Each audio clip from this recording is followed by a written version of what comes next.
Bonjour à tous. Nuit agitée pour les sapeurs-pompiers de Côte-d'Or à Marcenay. Une maison mitoyenne a été totalement ravagée par les flammes cette nuit. Les secours ont réussi à éviter la propagation à l'habitation voisine. Quelques heures plus tard, à Bligny-sur-Rouge, toujours en Côte-d'Or, une voiture a terminé sa course dans la rivière. Le conducteur, légèrement blessé, a été transporté à l'hôpital de Beaune. Des perturbations sont à prévoir dans le Chalonnais en Saône-et-Loire. Des travaux de rénovation de chaussées vont entraîner plusieurs fermetures de route jusqu'au 3 juin. D'abord la départementale 38 à partir d'aujourd'hui à Ouroux-sur-Saône et la départementale 581 à Rully seront barrées pendant 2 jours chacune. À Givry, les automobilistes devront circuler en alternance sur la départementale 981. Des lycéens jurassiens sous les projecteurs, les élèves du CAP commerce du lycée Montciel de Lons-le-Saunier sont finalistes du concours national Je filme le métier qui me plaît. Leur film aborde la stigmatisation des élèves de CAP a convaincu le jury parmi 3000 vidéos candidates.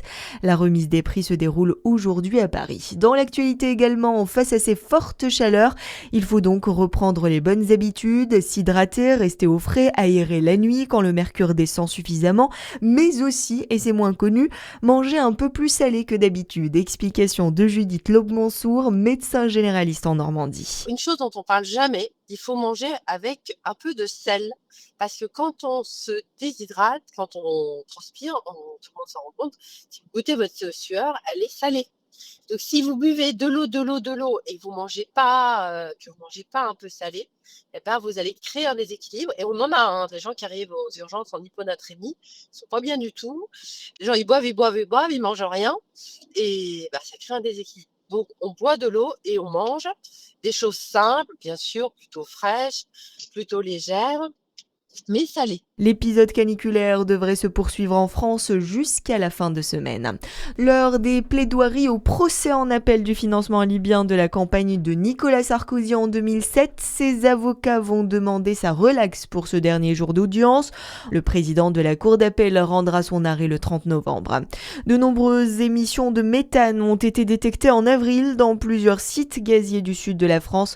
L'alerte de l'ONG Les Amis de la Terre qui publie un rapport aujourd'hui. Au total, près des 2/3 des 57 sites gaziers visités lors de cette inspection présentaient une ou plusieurs sources d'émissions de cette molécule du gaz naturel. En cause, dans la majorité des cas, des fuites dans les installations. Et puis fin de parcours express pour Loïs Boisson à Roland-Garros. La Française demi-finaliste, surprise l'an dernier, a été éliminée dès le premier tour par la Russe Anna Kalinskaya. La Dijonnaise de 23 ans disputait seulement son 6e match de l'année. À suivre votre météo sur Fréquence Plus.